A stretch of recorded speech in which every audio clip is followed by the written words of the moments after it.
Angelo Acerbi, Fraternal Radio. We're live with Toulouse in France with Ricky Mastro, the director, and Léon Diana, the producer of 7 Minutes. Good afternoon, boys. How are you? Hello. Hi. Thank you for the invitation, Angelo. And we are here talking about the film because the film will be one of the selected films for the competition of the Lovers Film Festival, International LGBTQI Festival in Torino, Italy.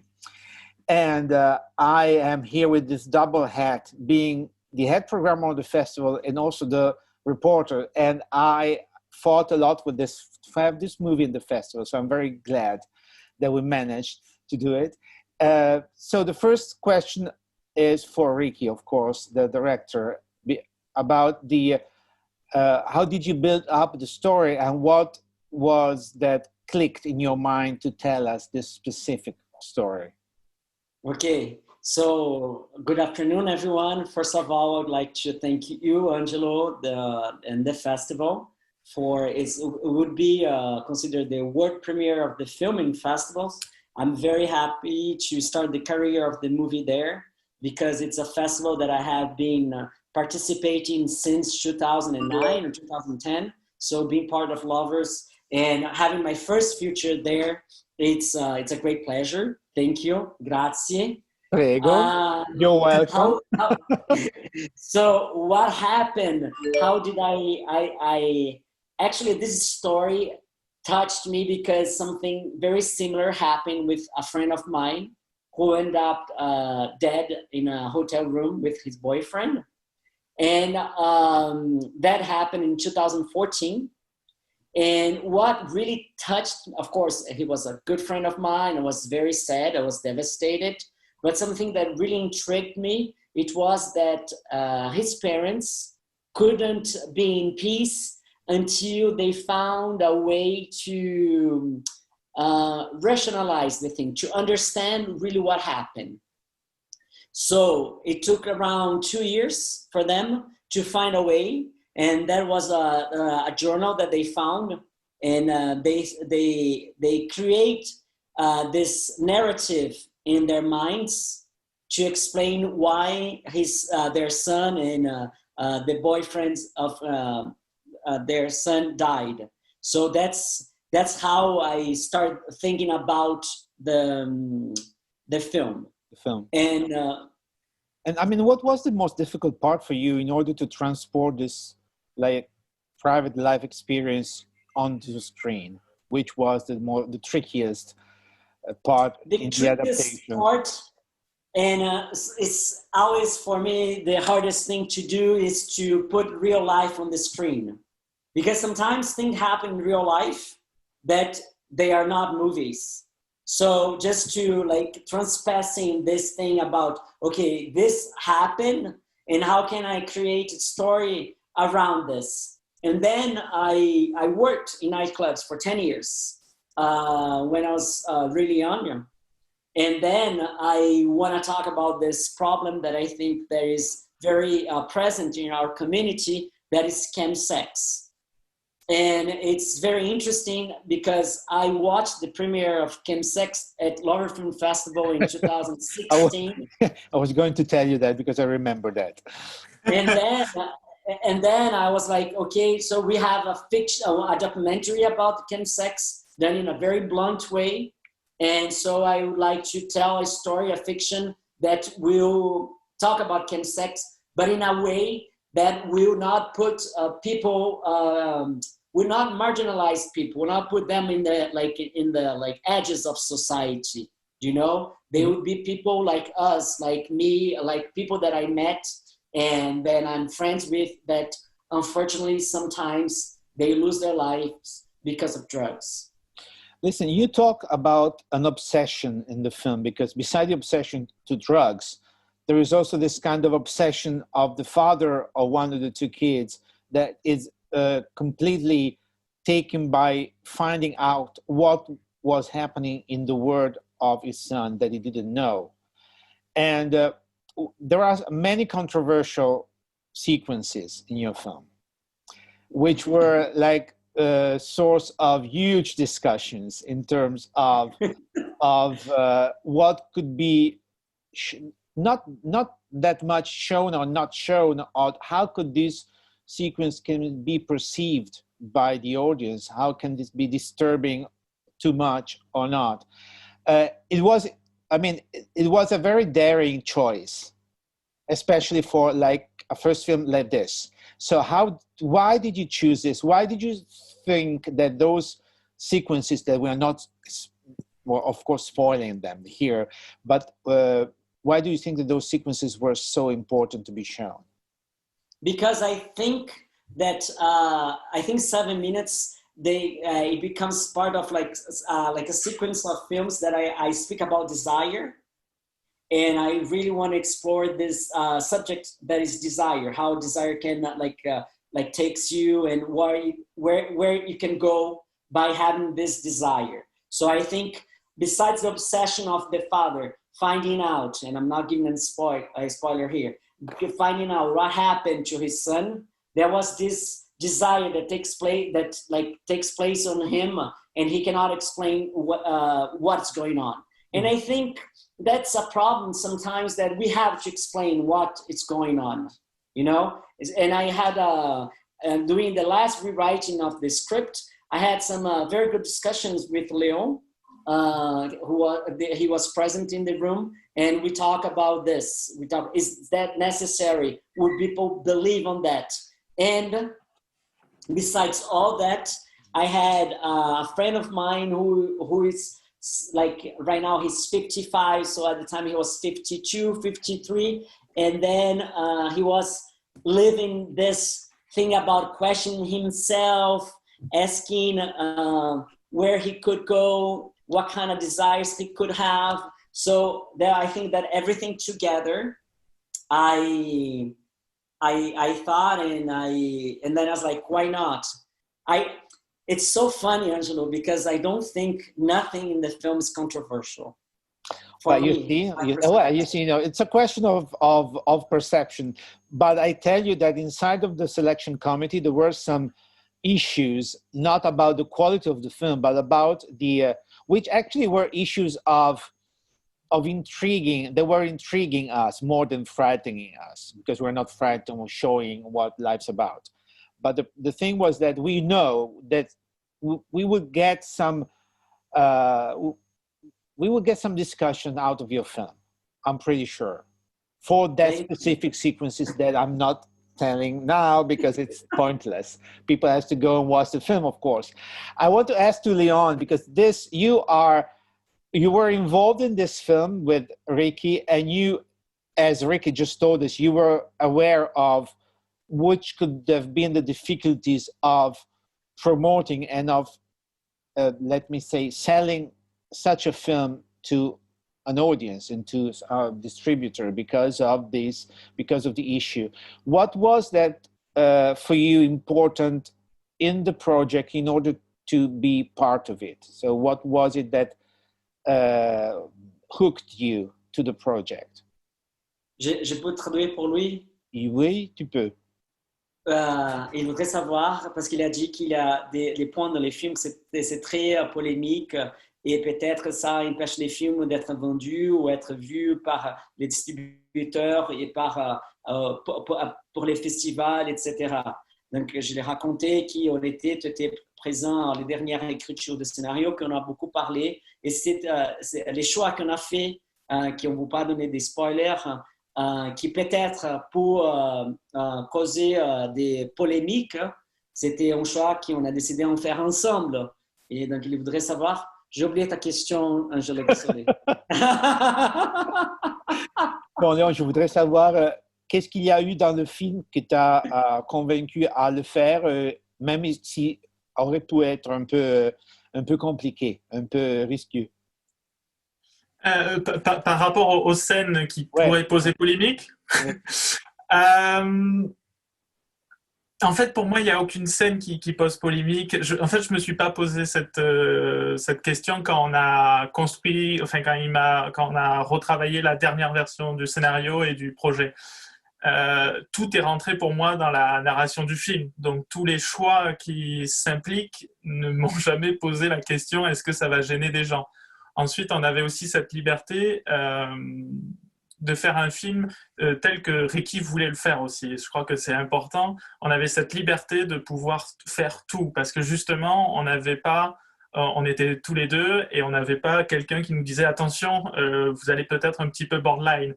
On s'en foutait. Le but, c'était vraiment de s'intéresser réellement à la vision du réalisateur et surtout de rentrer réellement dans le personnage de Jean qui va jusqu'au bout, sans spoiler, qui va jusqu'au bout de son parcours pour enquêter sur la vie de son fils, quoi. You are translating or I'm translating? You are translating. Okay, so Léon, the producer, just said that for him there were no issues about what can be shown or not shown. Nothing was critical on his point of view. So this was not an issue that they were discussing. They were discussing more how to be true to the story that the director wanted to tell and to the story of the character of the film. Also because they were in this very fantastic and lucky position of being free to do whatever they want. There was nobody on top of them telling them what to do or what not to do. Which brings me to the next question for you, Ricky, is how easy or how difficult was to find financing for a film?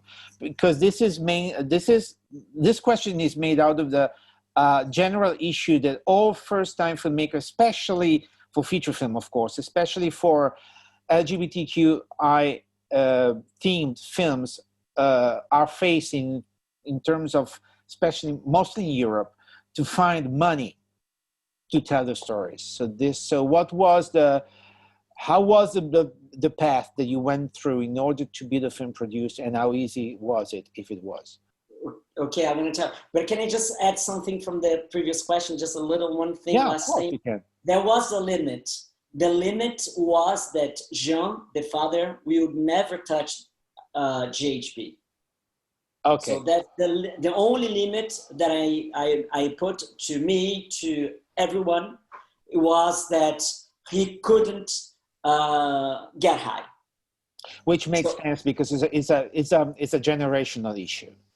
Yes, so. and because for him everything was the drug, and who will watch the film will know that it's not everything. It's not because of the drug, right?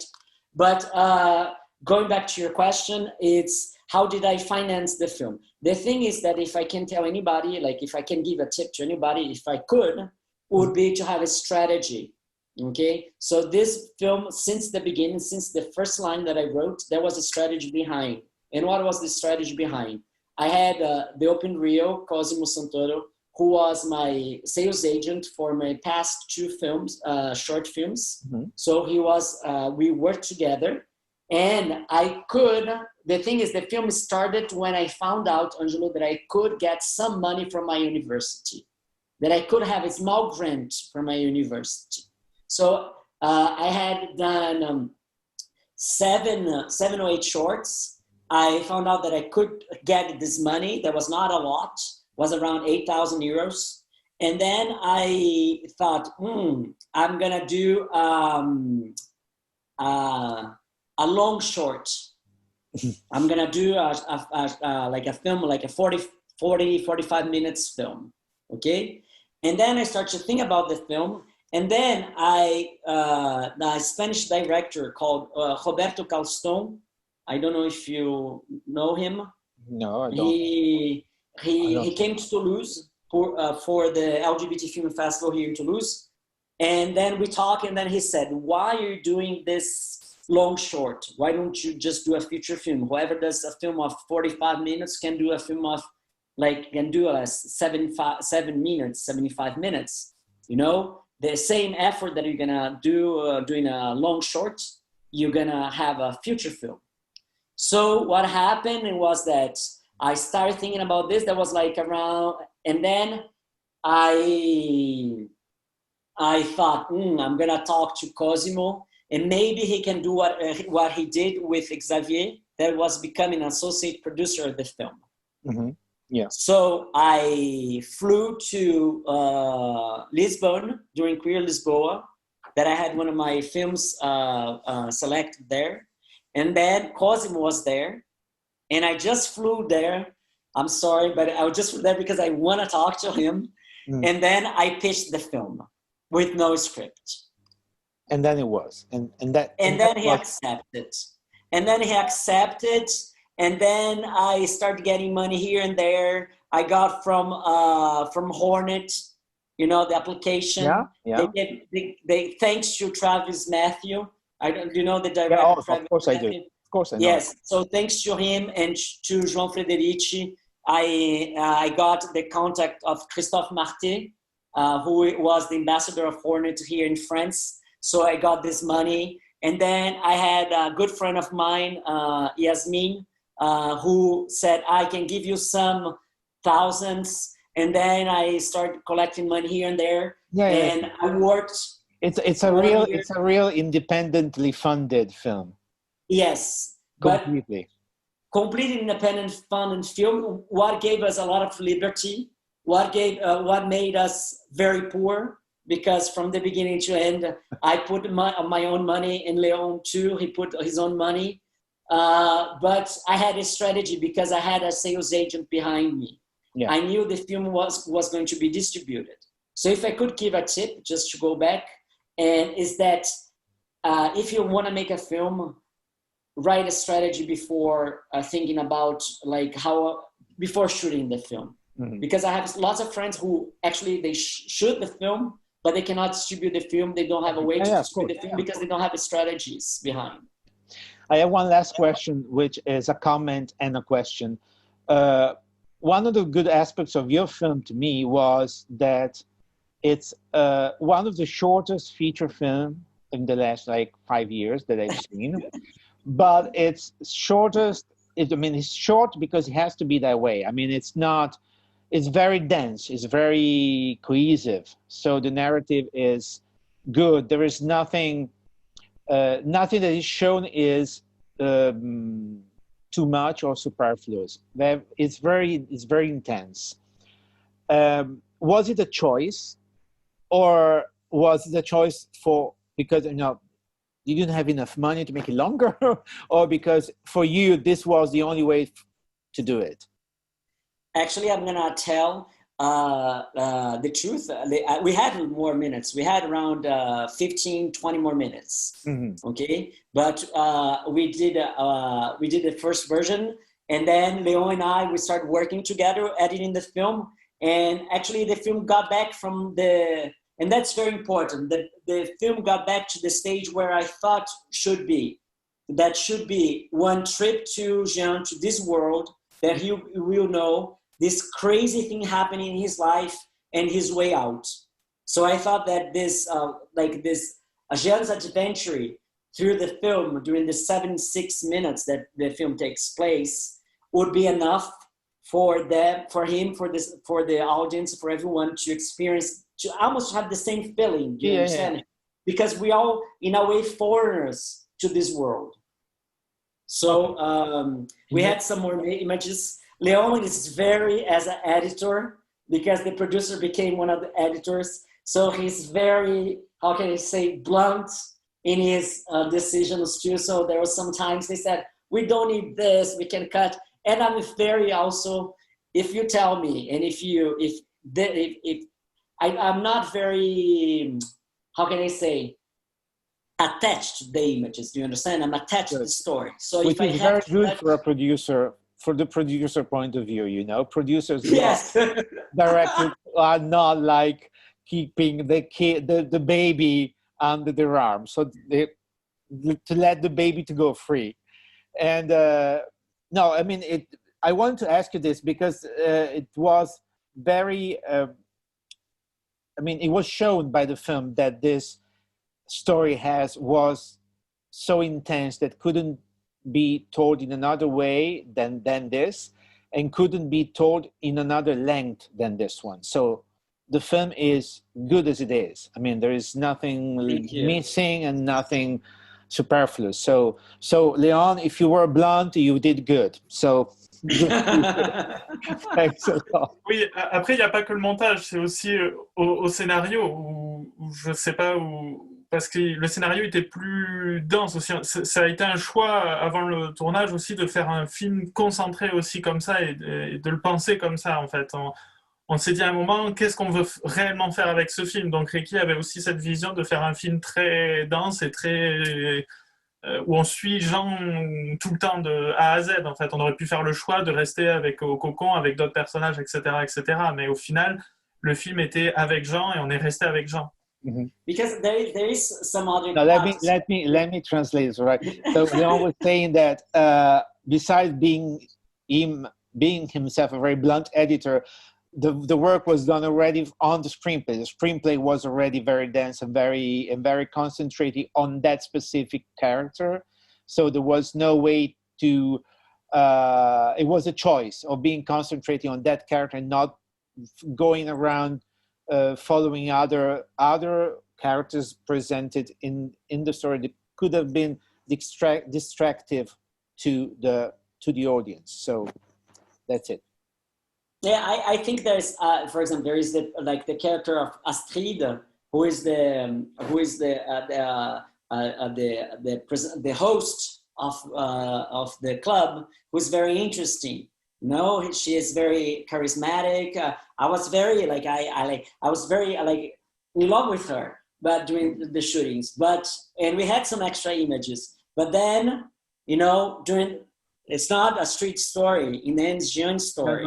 No, you were very good in being able not to dilute the story with too many side stories that would have created a mess. And no, creating a mess and losing the grip of the intensity. Well, thank you very much. Thanks a lot for this nice chat with Ricky Mastro and Léon Diana.